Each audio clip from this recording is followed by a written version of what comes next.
Do you trust AI? You probably shouldn't. Happy Tuesday and welcome to the Doom Report.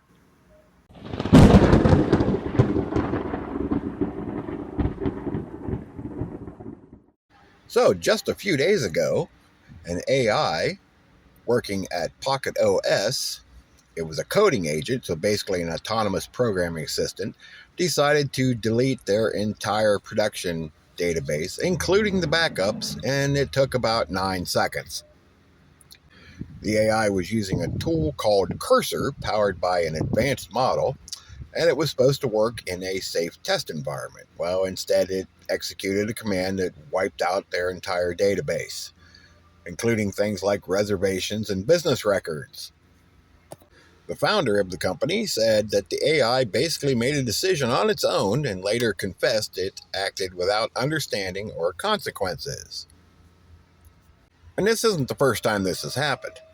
Back in 25, an AI coding tool for Replit deleted a live company database during a code freeze and even tried to cover it up with fake data. The problem with these AIs is, well, they learn things from us, and we're not exactly the most reputable things on the planet. So, also at Meta, an AI agent gave bad instructions that caused sensitive data to be exposed internally back in 2025. And a report found about 2/3 of the companies using AI agents have some kind of security incident. Part of the problems with these is, well, companies are moving too fast. A lot of these systems are being deployed before any kind of proper, I can't talk today, safety controls are in place. It's basically the new arms race, and nobody wants to fall behind, so, they're skipping steps to get ahead. So what does this mean for me and you? Well, businesses relying on AI can fail all of a sudden. Just one day here, one day gone. Your data, your accounts, your orders, your records can just disappear. Services can go down unexpectedly, like maybe the power grid or something, because, they're relying on AI to eliminate the workforce. And it also shows how fragile the systems really are. Now, from a prepping mindset, what does this mean? Well, it just kind of reinforces why not everything should be 100% digital or automated. If I was you, I would make sure I had my records and any notes, such as like foraging, things like that, maps, all on hard copies, not digital. Buy books, get a paper map, have your records printed out.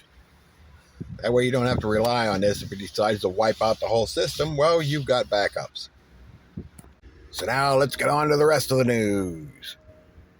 The FCC has planned to challenge ABC's station license amid the Kimmel controversy, so they might lose their license.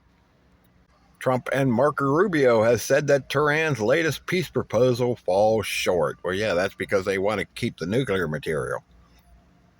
Acting Attorney General Blanchett asked the courts to let the White House ballroom construction resume after the press dinner shooting.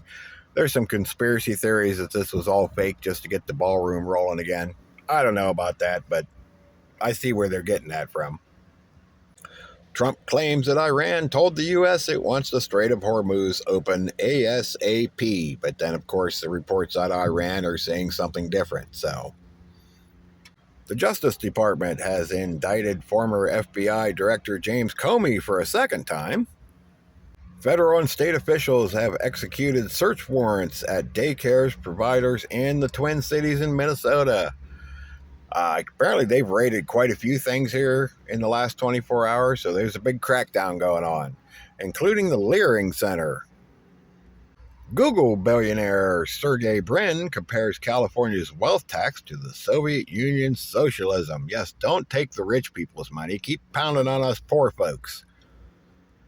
Top Jalisco cartel leader with a $5 million U.S. bounty on his head was captured while hiding in a ditch in Mexico. Apparently, he wasn't hiding that well. The Trump administration has fired the entire National Science Board. We talked a little bit about that lately. Seems kind of odd in the midst of all these scientists disappearing and things. I know they were NASA scientists, basically, and not on the science board, but it's still kind of ironic. Luxury yacht that has been linked to a Russian oligarch passes through the Strait of Hormuz because, just like here, there's no rules for rich people. The Afghan Pakistan truce is under strain now after the attack on the university. They're calling it a war crime. We've heard that fly around a lot lately. The United Arab Emirates is quitting OPEC, the oil cartel, after nearly 60 years. That's actually big news and should be probably higher up on the list.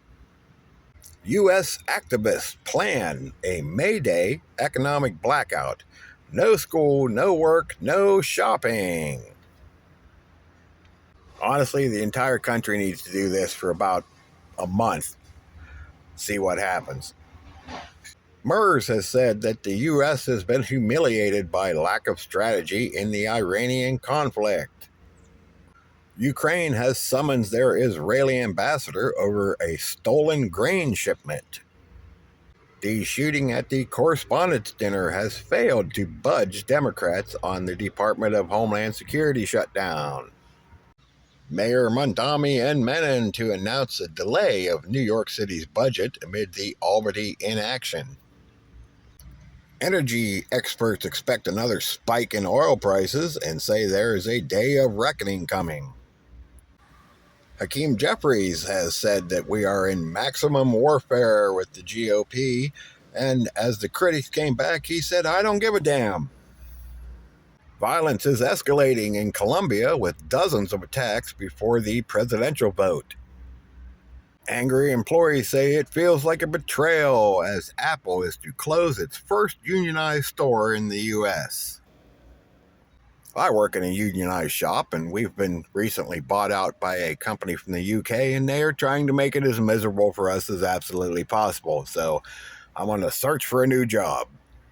Companies are dusting off old oil rigs in storage in Venezuela and starting them up again. King Charles heads to the Capitol for his speech to Congress after his meeting with Trump. So this is interesting. They interviewed John Hinckley Jr. Y'all remember him, right? He called the Trump press gala shooting at the same hotel that he shot Reagan is very spooky. Just thought that was interesting. Google has signed an AI deal with the Pentagon because we just talked about earlier how these AIs are so trustworthy, we definitely need them running the military, right? Right. The Washington Post reports that the U.S. weighs Iranian proposal that would open the Strait of Hormuz but delays nuclear talks. I seriously doubt that Trump's even considering this. The EU is ready to sanction Israel over the Ukrainian grain stolen by Russia. Ukraine has hammered Russia's Black Sea oil facilities, because we're not having enough oil problems right now. Sri Lanka has arrested 22 Buddhist monks after 240 pounds of cannabis was found in their luggage. We talked a little bit about this yesterday, but I did not know there was 240 pounds of it in their luggage. I thought maybe it was just a little bit personal use kind of stuff, but good Lord. The largest coordinated attack in over a decade has been carried out by rebels in Mali. President Trump has proposed new import taxes to replace the tariffs the Supreme Court rejected. Oh, by the way, you're still not getting any of that money back. Global military spending has surged to a record high. Not U.S. military spending, global military spending. Wonder what they're getting ready for. Crude oil is currently at $99.78. And Brent crude is currently at $111.19. The Dow Jones average is currently down slightly, down $57.78, currently sitting at $49,110 and a penny. If you didn't catch the Doom report from yesterday, we talked about CRISPR. Very interesting subject. I also, good Lord, everything's going to make noise while I'm doing this. I also put that video on TikTok and, well, they took it down. They didn't like it. So, anyway,